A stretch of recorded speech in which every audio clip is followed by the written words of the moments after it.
I'm going to go ahead and kick us off. Good afternoon, everyone. My name is Kelly Epley, and I'm the Director of Early Learning here at the Hunt Institute. We are thrilled to have you with us this afternoon. For the benefit of anyone who may be joining us for the first time today, the Hunt Institute is the creation of our founder and namesake four-term North Carolina Governor, Jim Hunt. We serve as an education policy support to governors, state legislators, and other state elected officials. We cover the full spectrum of education policy from early childhood through the workforce.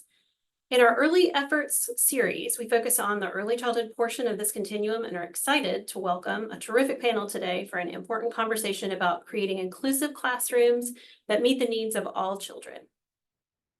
We're excited to be joined today by Prenatal to 3 Policy Impact Center's Dr. Cynthia Osborne, Executive Director and Professor of Early Childhood Education and Policy at Peabody College at Vanderbilt University. We're also joined by Dr. Alex Haralambidis, Director of Data and Analytics, and their special guest, Dan O'Brien, Policy Manager of Education and Family Stability at Children First Pennsylvania. Thrilled to have you all.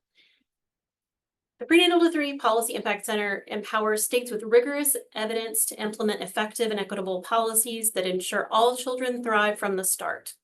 Based in Vanderbilt University's Peabody College and led by Dr. Cynthia Osborne, their team of researchers and nonpartisan policy experts work directly with state leaders to achieve their goals for child and parent well-being, as well as the health, safety, and prosperity of communities. Today's webinar will be formatted a little differently. Dr. Osborne will be acting as our moderator. Before we begin, I just want to go over a few quick housekeeping items. Later in the hour, we will share some of your questions with the panel, or you may be able to ask questions directly with the panel. If you would like to contribute a question, please use the Q&A function in the Zoom toolbar. Also, please note that today's session is closed captioned. You can also access those settings at the bottom of your screen. And finally, you'll be able to find the recording of today's webinar on our YouTube channel within the next few days. With that, I'm going to turn it over to Dr. Osborne to get us started. Well, thank you, Kelly. I really appreciate it and really appreciate the opportunity to work with the Hunt Institute, and the work that you all do is just so valuable to the field, and to be able to partner with you in these ways, we're just very grateful for that opportunity. I'm going to share my screen and go through some slides, and my colleague Alex will also speak from the same slide deck, and then our colleague Dan O'Brien is going to come in and really share from his practical experience. So, and just as a little heads up, our title is a little different than what you mentioned there, Kelly, so I hope I'm not surprising anyone. But we are actually going to be talking more about how state level policies intersect to really create resources for families. And we're going to spend a particular amount of time looking at paid family leave policies, which are one of the most effective policies that states can implement to help all children thrive from the start. And it's also a policy that dozens of states are considering. And so it's important that we talk about a successful campaign, or nearly successful campaign in Pennsylvania as well. So again, thank you so much for having us here, and excited to talk with you today. As Kelly mentioned, the whole purpose of the Policy Impact Center is to be a resource for states to help you meet your policy goals. We are a nonpartisan research center, and all of our work is built on the science of the developing child that tells us how important those first 3 years of development are, beginning prenatally up to age 3. We know that that is the time period in which the brain is developing most rapidly, and it's very sensitive to our environment, and it really lays the foundation for all subsequent health and well-being. So we built on all of that science and operationalized that into these 8 prenatal to 3 policy goals. These are the conditions that, if we could create these conditions for all children and their parents and their caregivers, that we would really have an environment that meets children's needs and ensures that they are meeting their optimal potential. And so these policy goals include making sure that families have access to the services that they're eligible for, that our parents can balance both working and caring for their children and themselves, that families have sufficient resources, and we take into consideration food security and housing stability and economic security, that our babies are born healthy to healthy parents, and we take into consideration both the physical and the mental well-being of our infants and toddlers and their parents, that our parents really have the knowledge and skills and understanding of how to engage in these nurturing relationships with their little ones that we know are so important for promoting healthy brain development. And that when our babies and toddlers are not with their parents, that they're also in nurturing environments, whether it's in childcare or home visiting programs and so forth. And that we can identify any developmental delay that a child is experiencing as early as possible and get them the targeted interventions they need to get them back on track for optimal development. So again, that's what we're aiming for. We are not at all neutral to these, and these are all based in science. But as researchers, we didn't want to stop with what our goals are. We wanted to help to answer the question of, well, what can states do to make it so that all children thrive from the start? What are the policies that states can implement to create those conditions?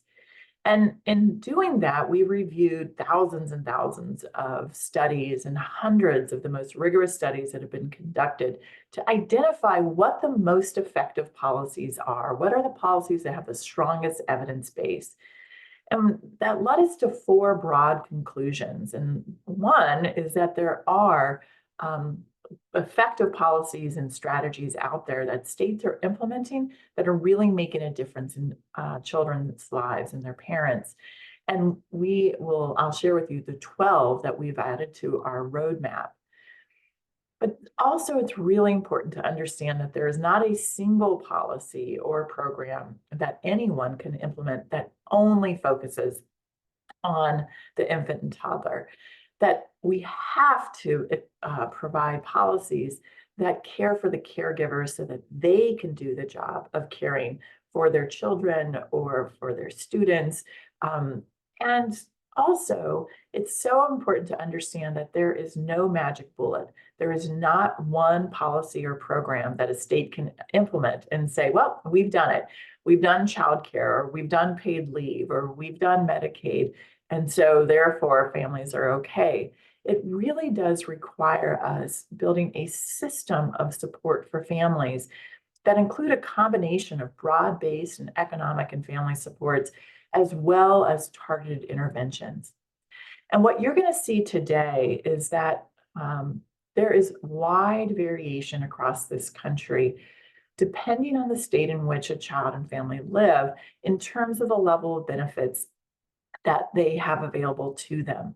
So in addition to us as a center reviewing and identifying which policies actually are effective, we also monitor every state's progress toward implementing those effective policies, looking at how they're doing that in an equitable way, what the level of generosity is, and the variation across the states is just huge.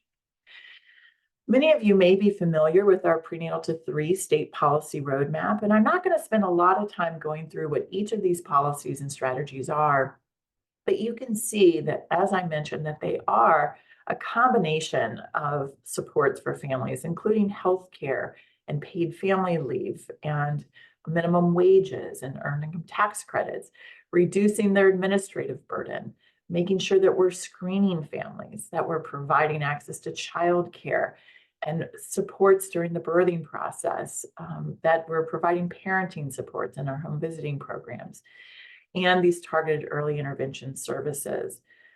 But what I want to focus on today is how these policies really intersect to create a level of resources for families to provide for their children.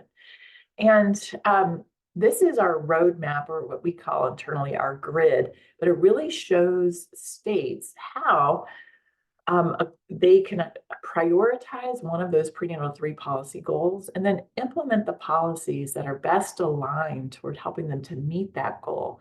And over time, that they can work toward creating this full system of support for families.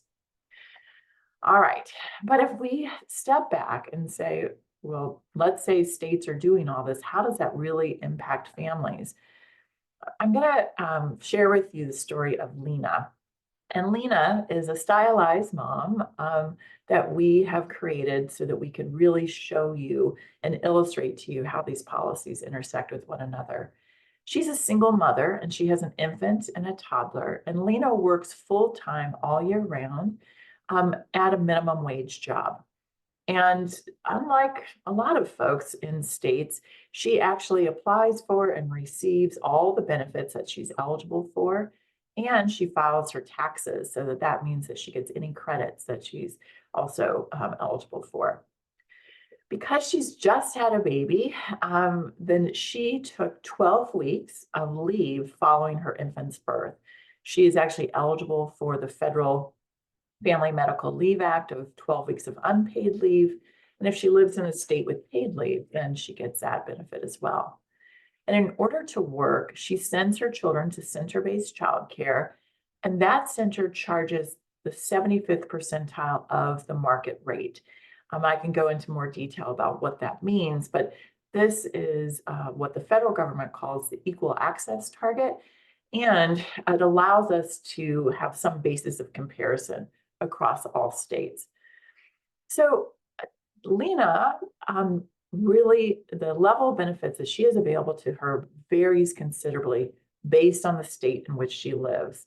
This chart has way too much information to be able to just absorb right away, and I'm going to walk you through it, but I just want you to see the wide variation across this country that Lena has available to her to raise her children based on the state in which she resides.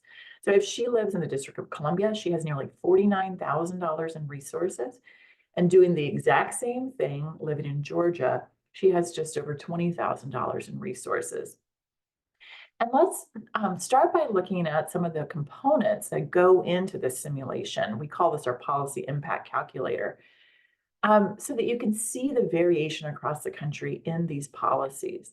So the first is just in the minimum wage. She works full-time at a minimum wage job, but in DC, she's making $17 an hour, and you can see there's several states in which she's earning $15. And then there are a lot of states that still have the federal minimum of $7.25 an hour, with a wide range in between. And this will certainly affect the earnings that she has available to her. Also, like I mentioned, she takes 12 weeks of leave, and depending on the state in which she resides, then she will have some of that refunded to her. And in 10 states, she currently has access to that paid leave. In 4 other states, she will in 2026. And there are other states that are getting closer in their legislative process to actually implementing a benefit. This chart is also way too busy to pay attention, but this length of the line is the 75th percentile of the state's market rate for childcare. And so you can see how the variation in what states claim to be their 75th percentile or what their market rate is, as well as the variation in how much the state contributes to that, how much they expect the parent to contribute, that's in the dark blue, and how much is not covered of that 75th percentile, which is that teal color. And so this variation in childcare is huge, and it drives the level of benefits and whether Lena's really going to be able to work. And finally, tax credits vary considerably across this country. And although there are a number of states that have a refundable earned income tax credit that mirrors the federal earned income tax credit, some sort of percentage of that, the variation is huge. So in DC, it's Lena would get, or a family can get 70% of the federal EITC, whereas in Montana, up until this tax year, a family would get only 3% of the federal EITC. And there's some states that don't provide a refundable earned income tax credit, which doesn't, which means that the lowest income earners like Lena would not have access to any credit. And then there's many states that don't have a credit quite yet. So again, all of those add up to provide a level of basic resources for families across states. And the variation is huge. I want to just walk you through kind of how this looks. And we're happy to walk through this with you in any state that you are in. And we have this available on our website for each state. But if we started with just earnings, again, the difference between $17 an hour and $7 an hour is huge. Lena would earn just over $35,000 in DC and just over $15,000 in Georgia. But again, she just had a baby, so she's going to take 12 weeks off, which would be a huge amount of loss in both cases to her earnings. But in DC, a lot of her earnings are protected because they have a paid family medical leave program. So instead of losing over $8,000 in earnings, she only loses $800 in earnings. In Georgia, they don't have a PFL program, and so she loses close to $3,500 in earnings. And now remember, she has to send her kids to childcare in order to work, and childcare is expensive. In most states, it's more expensive than the average state college tuition. In DC, if Lena were to pay for all of the childcare out of pocket, she would have to, it costs over $43,000 for her children. So she'd have to give every penny that she earned and still come up with another $8,800, which is unlikely for anyone to do. In Georgia, it costs nearly $23,000. So again, she'd have to give up every penny that she earned and somehow come up with another $11,000. And that's just not possible for her to do. In both states, there's childcare subsidies that help to limit some of those out-of-pocket costs. In DC, she has to pay just over $875 a year as a copay for her kids.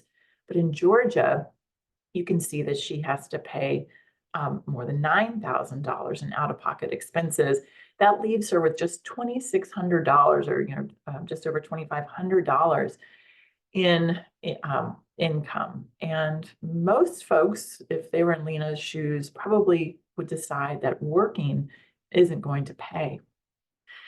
Now, she is eligible for all of the federal benefits, including SNAP and WIC and earned income tax credit and a child tax credit. And that adds substantial resources in both states. In DC, it's over $12,000 a year in resources. And in Georgia, it's over $18,000 in resources. And then finally, she's eligible for her state tax credits as well. DC has her paying some income tax, and she also, though, gets her state earned income tax credit and the state child tax credit. And in Georgia, they don't have any tax credits.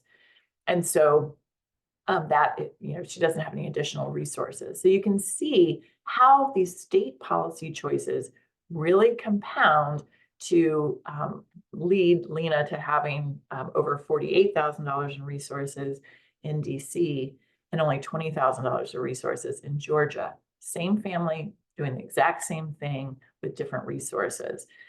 And the top 10 states, and you can see the rankings there, all have one thing in common, except for Hawaii, which came close this year. They have a paid family medical leave program. I'm sorry, Vermont doesn't either quite yet. And we wanted to go into greater depth now to help you to understand why families are, why states are so interested in passing paid family medical leave programs, because they are such an important resource and benefit for families.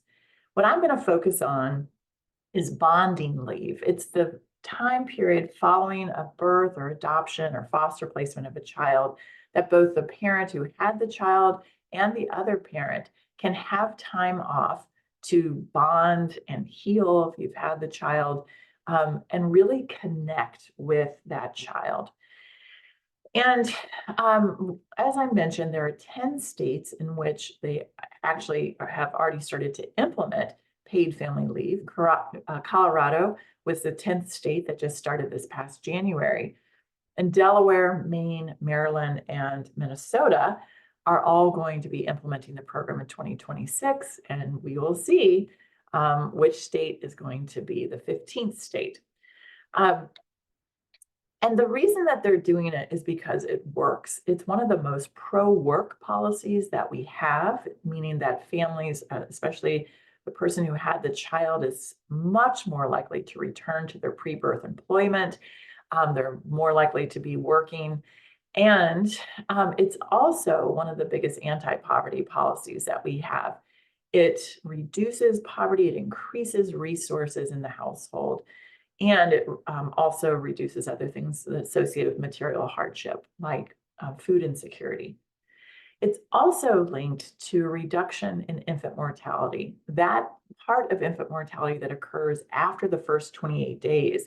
So it's not about the pregnancy-related infant mortality, but it's about the infant mortality that we can reduce by allowing families a longer time to bond and attach with their children.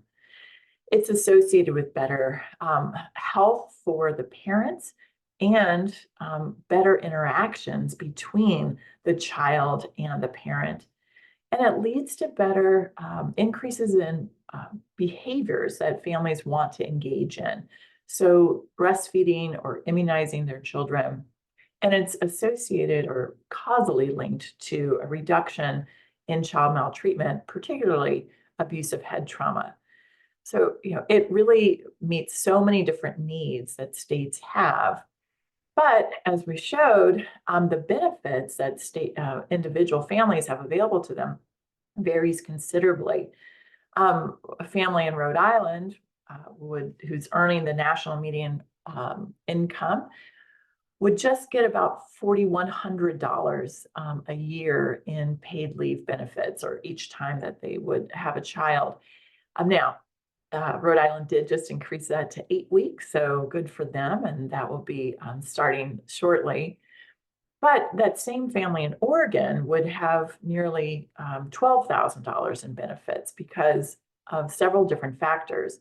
And one is just the number of weeks that the family has available to them to take off that is paid. And it varies right now, as you saw, between 6 weeks of leave, and for most states, it's 12 weeks of leave. In many states, you're able to add that on top of 6 to 8 weeks of medical leave for the parent who just had who gave birth to the child. And so, the length of leave varies quite considerably. And the wage replacement rate varies. And I'm not going to go into all the detail here. It gets a little bit wonky. It's stuff that I love to talk about. But the way that states decide to replace the wages for families varies considerably. So if you think of that kind of lowest income family, it varies between 60% of the replaced wages up to 100% in Oregon, and the huge variation throughout. And so that means that for every parent, or for almost every family, they're losing something. In Oregon, the lowest income family doesn't, but if we compare to the national median wage, everyone's losing something, but a lot of families are losing a lot more than others.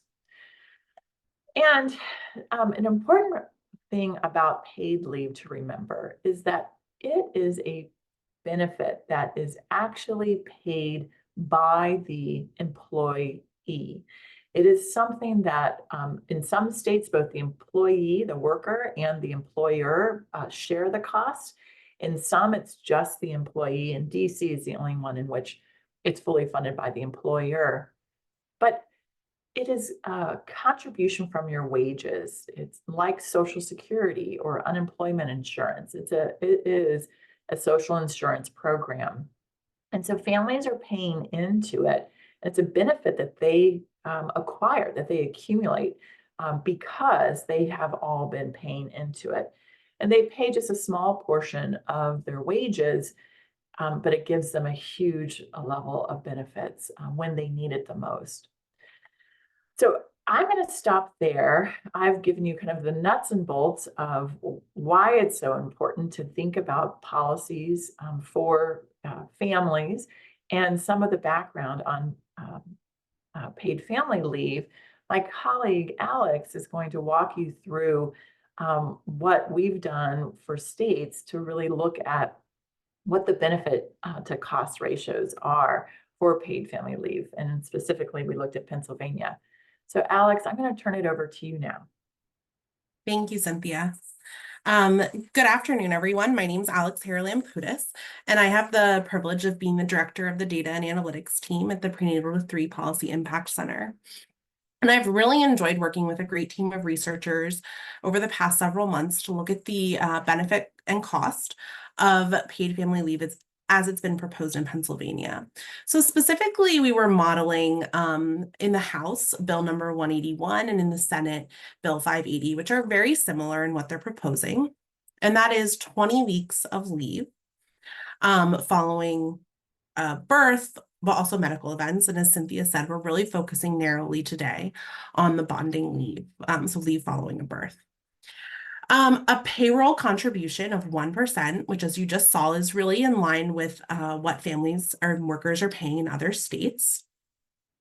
And a wage replacement to determine that benefit that's actually exactly the same as what's been done in Washington and Colorado.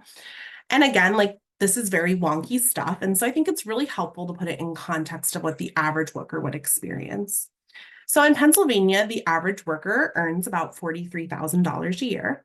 And so under a paid family and medical leave program, they'd contribute about $4 a week through their paycheck. It would be automatically withheld. And under an approved leave, they'd receive a benefit of $721 a week. Again, as Cynthia said, during a time when these resources are very crucial. And over the maximum 20 weeks of leave they could take, that amounts to over $14,000 in benefits. Next slide, please. Thank you. And just click once more. We're building on a ton of rigorous research, right? So as Cynthia talked about, our review that builds the foundation of our policy roadmap, there is a ton of research that establishes that paid family leave is really beneficial for families with young children and helps them really thrive from the start. And so our benefit cost analysis looks at these studies again, and we think really critically about the methods each one uses to make sure they establish that causal link that paid family leave impacts these outcomes, and that the effect they find in this study would hold up in other states under other circumstances. Additionally, we thought long and hard about what this result might look like in Pennsylvania. And we come to, two very important conclusions that I want you to keep in mind as you see these results today. So first, we believe our benefit cost analysis is a really conservative estimate of the benefits of paid family leave in Pennsylvania, because almost all rigorous research on paid family leave is based off of California. And California actually had a 6-week medical leave in place for a long time before they expanded the benefit, which is what a lot of the research looked at. It's very different for Pennsylvania to think about going from having no paid leave guaranteed to workers, so 0 weeks, to 20 weeks, right? And so every time we're estimating these impacts, it's actually very likely much larger in Pennsylvania. Again, I just want to caveat that we're looking just at bonding leave. It's another limitation of this existing research that it's really focused on the bonding leave portion. Certainly medical leave is crucial for families and there's a lot of benefits of it. And politically, there's a lot of reasons they get passed together, which I'm sure Dan can speak to, and we'll be happy to talk about that more during Q&A as well. So moving on, first we calculate the cost to the state, right? And there is no cost to the state. There's certainly costs, right, to workers and employers, but it's really crucial for states to understand that enacting paid family and medical leave is budget neutral, right? There are payroll contributions from employees and in some states employers, And that funds the program, including the benefits paid out and the administrative costs, which are usually about 7% of the total program cost. And then every year, the state looks at the amount of money put in, and any additional money that's available sustains the program and goes on to lower future contributions from workers. I think it's also important to point out in Pennsylvania and other states, they've already adopted paid family medical leave for state employees, which is actually one of the more expensive things states can do because they're the employer in that situation and they're shouldering that cost. So expanding to a more universal program, again, is budget neutral. So now that we've talked about those costs, I love to demystify how we calculate a benefit a little bit. And we can all just pretend we're economists for a moment together. We start on the left with a study, again, that's rigorous, that we believe really establishes this link between the policy and the outcome we're looking at. And as Cynthia mentioned earlier, it's been established that paid family leave reduces food insecurity. So a home having enough food for everyone to eat. Specifically, the study finds that paid family leave reduces food insecurity by 64%. So then what we have to do is kind of adjust this effect for the Pennsylvania context, right? Here's this study done in California. What would the effect look like in Pennsylvania, given their current rate of food insecurity and other factors? So that calculation leads us to the fact that paid family leave would reduce food insecurity. It would lift 11,800 people out of being food insecure. We then pull from another study and finds that the cost of being food insecure is about $1,800 per individual.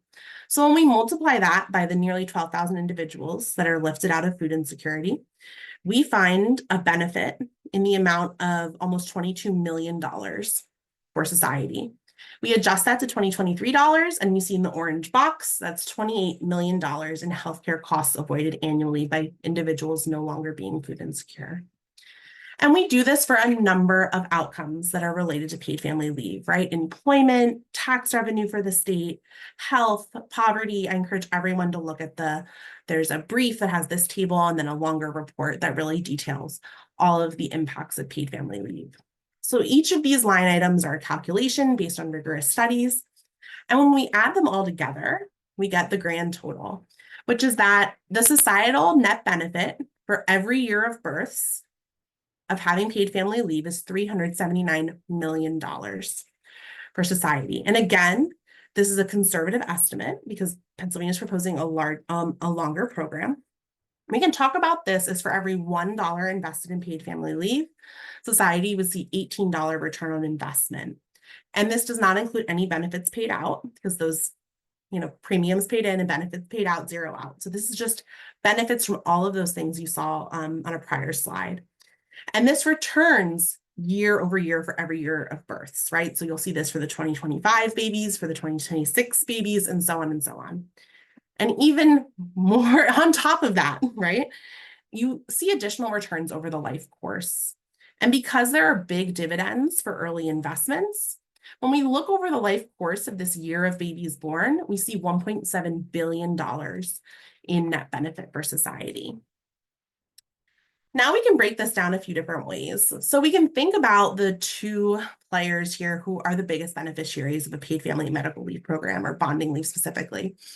And that is the state, right? And here we find that Pennsylvania has about $808 million in net benefits. And then also working families who actually are taking the leave in that year see net benefits of $683 million. But these are just huge numbers, right? Kind of hard to grasp at times. So we also break it down to at the individual level and do a number of case studies. Great, thank you. So again, paid family medical leave is a social insurance program. So if we look at any worker in 1 year, it's very likely that the premium they pay in is greater than the benefits they receive. But when we look over the career of the worker, right, these numbers can look very differently. So what you see here are case studies of 3 types of workers who work for different amounts of time and take different numbers of leave. And on the far left, in the first case study, you see a worker who works for 40 years and takes 2 bonding leaves. And what you see is while the worker pays in $9,000 in premiums, they receive almost $18,000 in benefits. So for every $1 they're paying in, they're receiving a return of $1.92. And you actually see larger ROIs for the other workers. We can also, bringing this all back to Lena, right? A full-time minimum wage worker with a toddler and a newborn. What does this mean for her? So the top row, you see Lena presently as she exists. Pennsylvania is ranked 49th, right? Second to last in our model. But adding paid family leave in the blue would give her an additional $3,000 in resources every year. Again, she's paying in these premiums. This is replacing her wages when she's not at work. And this would increase Pennsylvania's rank from 49th to 37th on our Policy Impact Center. So just to recap really quickly, paid family leave programs in general, and specifically HB 181 in Pennsylvania are budget neutral for the state. And each year, bonding leave would result in a huge net benefit of $379 million to families, employers, and the Pennsylvania government, outweighing its cost by 18-1. Employees in our case studies receive double or more return on their investment by contributing to the program and then taking leave. And adopting HB 181 would really improve Pennsylvania's ranking, the resources available to this stylized family we call Lena, from 49th to 37th by providing very crucial cash resources following the birth of a child. So next, I'll turn it over to my colleague, Dan O'Brien, who has been really crucial in, taking this benefit cost analysis and speaking with state legislators and their staff in Pennsylvania. Thank you, Alex. I appreciate having a chance to talk about the work we've been doing and the great work that we've done with you to really help bring these numbers to fruition for lawmakers. I'm Dan O'Brien from Children First. We're an advocacy organization in Pennsylvania, but I'm also here as one of the co-chairs of the statewide Family Care Coalition that's really leading this work in Pennsylvania. And when you're advocating for issues that are related to kids, but also impact others in the hemisphere in terms of like business, hospital systems, you really have to get away in our end, even though we're children first, we're obviously in it for kids.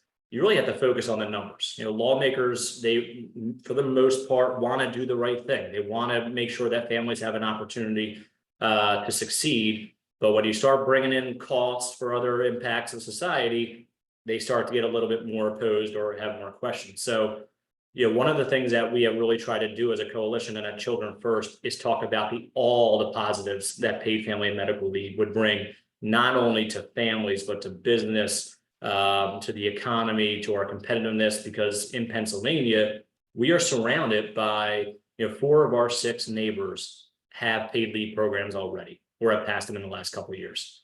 And so Pennsylvania really is falling behind when it comes to those supports. As Alex pointed out, we're second to last. That's embarrassing to me as someone from Pennsylvania and this work, but also it is to the lawmakers on both sides. And so one of the things that we really try to do is bring the numbers to lawmakers. And this is what this benefit cost analysis has done. A lot of the questions that we received early on were, number one, which we'll talk about in a little bit, how would it impact small businesses? So we have that talking point. One thing that we really didn't have before this analysis was, this idea that paid family and medical leave is a quote unquote tax. And I don't want to be seen as a lawmaker putting a new tax on my constituents that they won't see the benefit of. And we just know, for the folks that are on this call and around the country that have worked on paid leave, we know that people will see the benefits of this, and it's not a tax. And so we've been trying to really work through that narrative of really squashing the idea that this is a tax and nobody will receive benefits from, and really breaking down the numbers so lawmakers that are concerned can see what their constituents will get out of this. And so this benefit cost analysis has changed the game for us. We are in an odd position in Pennsylvania. We are a purple state, so we have a Democratic governor. We have a Democratic controlled House by 1 seat, and they just took it over in the last year and a half. And then we have a Republican controlled Senate by 5 seats. We have to work in a bipartisan fashion. So you're gonna have people in the middle of the road on the left in the House and the right, and then you're gonna have the same thing in the Senate. So we needed to bring these issues to what actually impacts folks in their districts.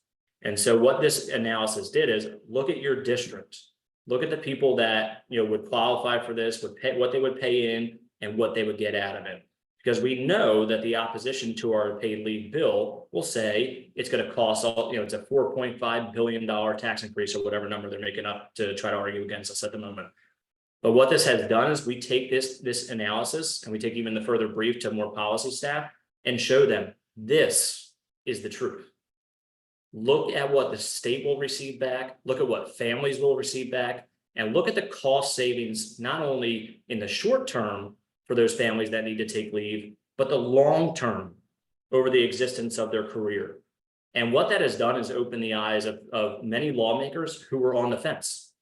There's a very conservative lawmaker who was actually a Democrat in the House, where that's who they're concerned about when putting this up for a vote, that'll be perceived as a tax. When we showed him this, he went, oh, this is not what I'm hearing from the opposition that I won't say on Zoom. But what is true is what's on this document. What is true is how much somebody can put in and what they will get back. And you can't argue against the numbers.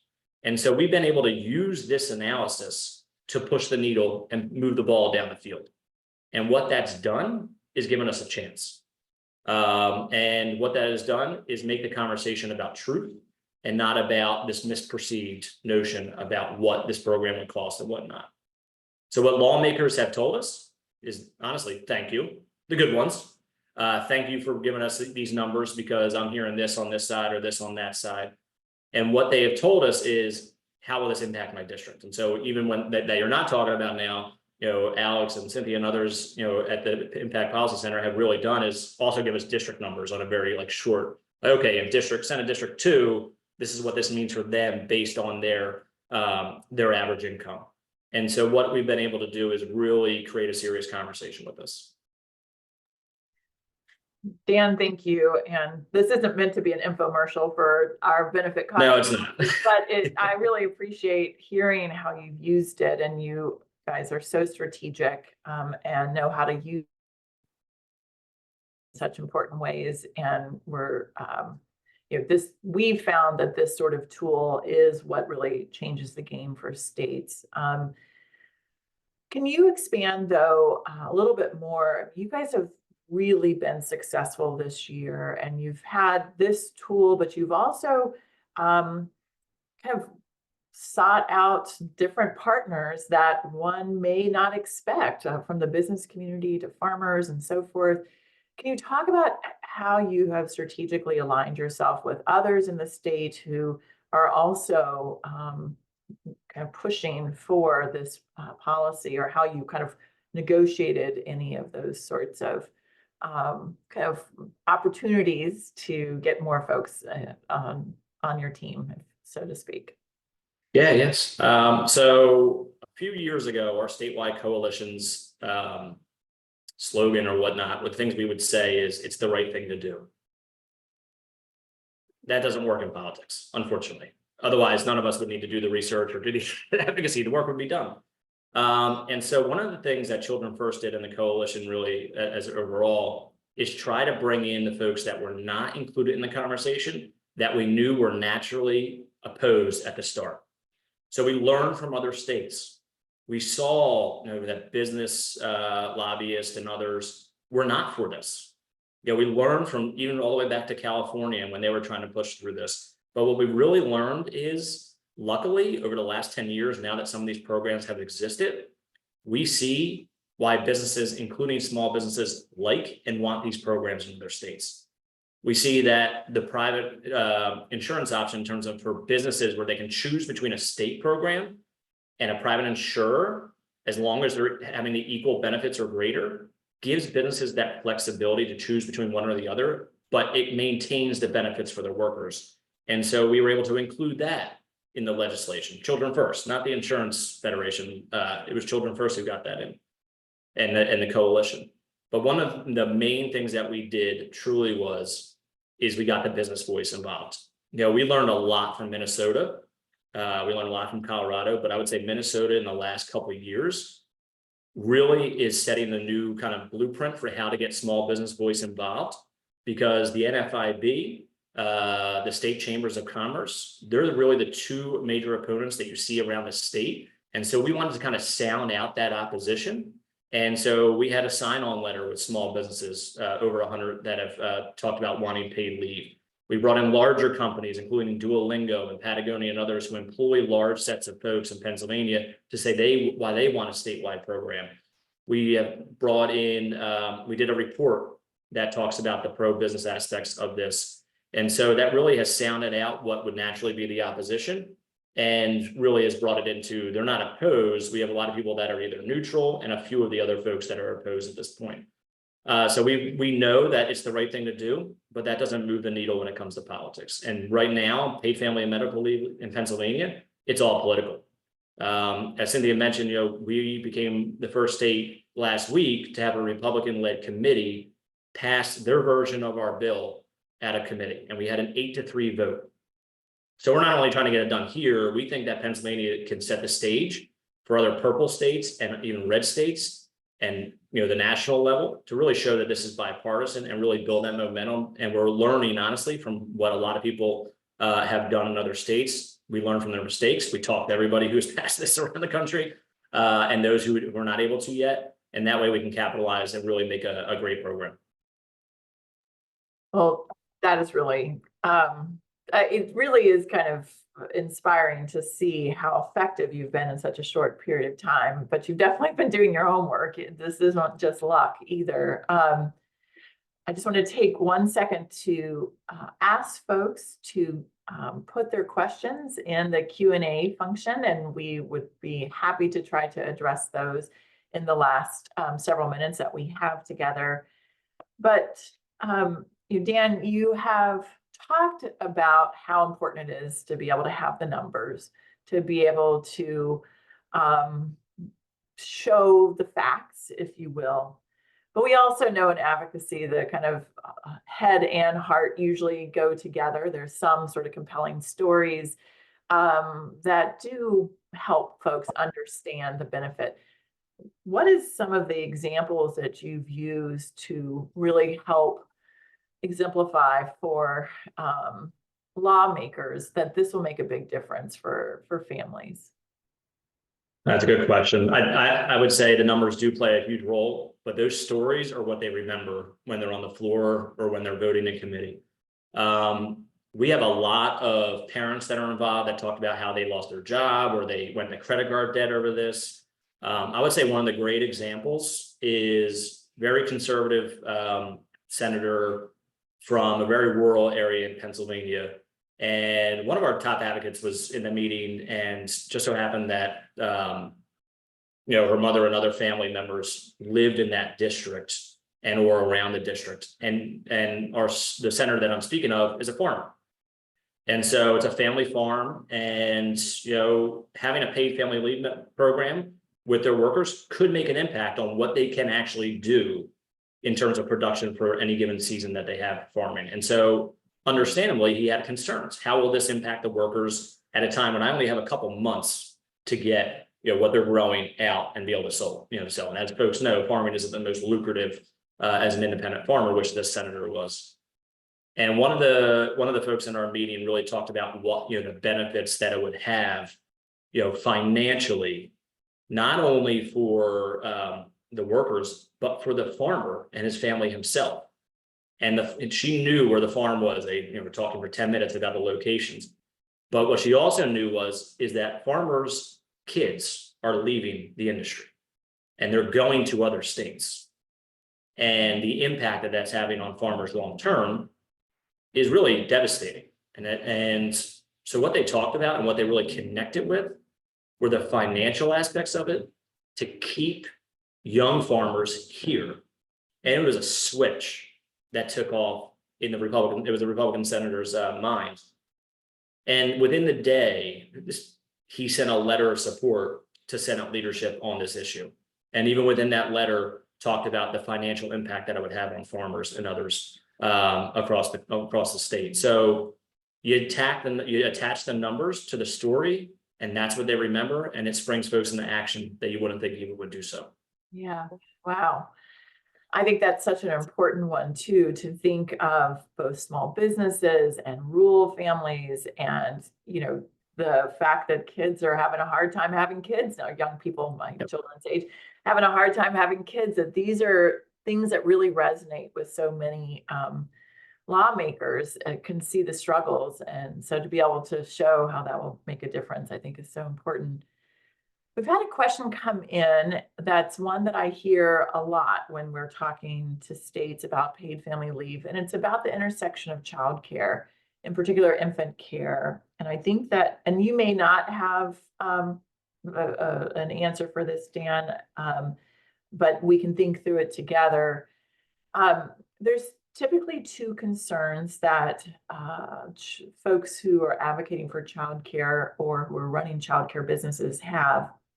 And that is, when we have paid leave, will that reduce the demand for infant care to a place that would, reduce the need for childcare providers? And if my childcare providers get paid leave now, how will I keep my doors open because they're going to be leaving? And I think that to the second question, I get asked this a lot from small businesses all over, and I just have to remind everyone, they're already having babies and they're already leaving. They're just not coming back, right?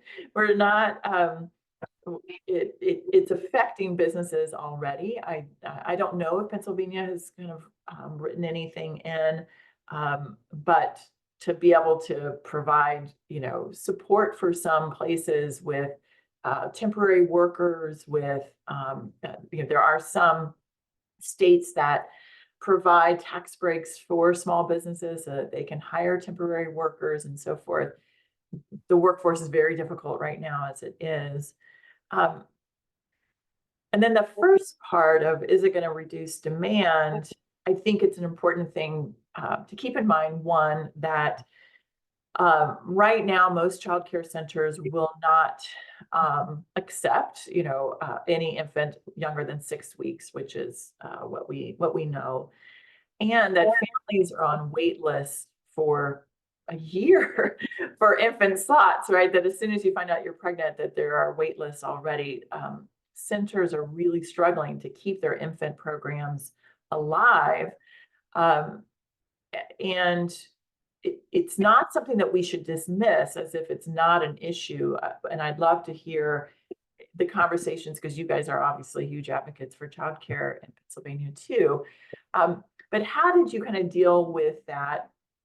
And there's also a part, yes, universal pre-K is another, probably a much larger threat to the kind of childcare subsidies, in terms of if all of those leave our childcare centers like that, that is where it keeps the money coming in. But not to minimize this problem, but can you address any way that you guys have dealt with it? Yeah, they're all connected.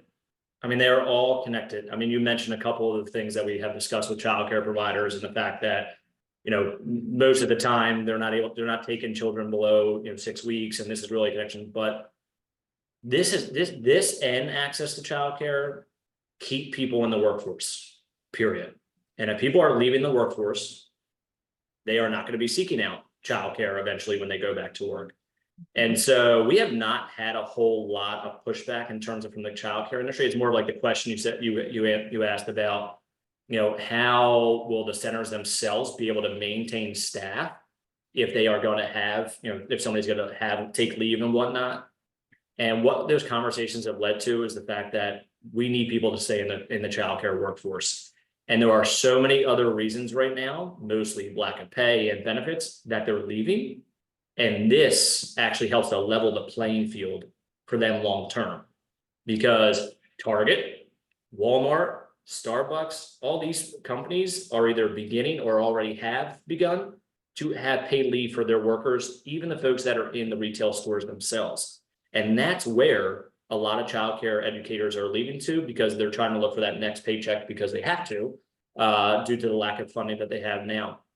And so what that has done And I think it's never an either or, it's a part of the conversation that we have with not only childcare providers, but lawmakers. This is an all-encompassing effort to ensure that every kid has an opportunity to succeed, whether he grows up in an impoverished area or they grow up in a rural area or a suburban area. That's what all of these programs are connected. And the fact that you have, as you mentioned, Pennsylvania is 49th. I will repeat that, 49th in the country when it comes to really truly investing in families. I tell lawmakers all the time, I'm embarrassed by that. And it really is kind of an aha moment where it's not just one policy that's going to solve this. We have to do this all. Yeah. Well, I appreciate that. And, obviously having those conversations like you have with your coalition has just been important to work through this. And at the end of the day, everyone is really searching for that same goal, which is how do we make sure that families have the supports that they need to thrive, which helps the state and communities obviously thrive as well. I know we're at time now that we need to wrap up. I did want to just invite any of the participants on the call to feel free to reach out to me or my team at the Policy Impact Center. That if your state is interested in paid leave and you want us to help you with your data, your numbers, to help you understand your benefits to cost, how much the premiums would be. These are things that we're helping states with. I can't tell you that we'll be able to do it for you tomorrow, but we will begin a conversation with you. And to reach out to us for any other sorts of questions on policies that you might have, that where a nonpartisan research group can be of service to you. I do see that we have a hand raised, and I'm not sure if that, what the how it works on this webinar. So my apologies. And Juliet, if not, if you send us a note, then we'll make sure to get your comment in, because I need to turn it back over to Kelly, who has just been so generous in sharing this platform.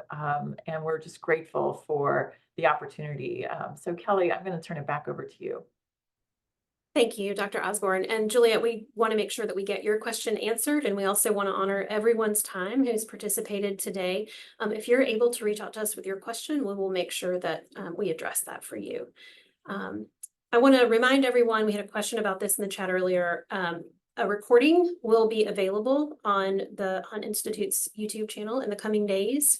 I also just wanted to thank Dr. Osborne, Dr. Haralamboudas, Dan, your, between the incredibly powerful visuals, the way the data was visualized, the compelling examples and experiences, Dan, that you've had using this. I just want to thank you for sharing that with our audience, and helping us to get that information out there. So it's been great having you, and I want to thank everyone for participating as well.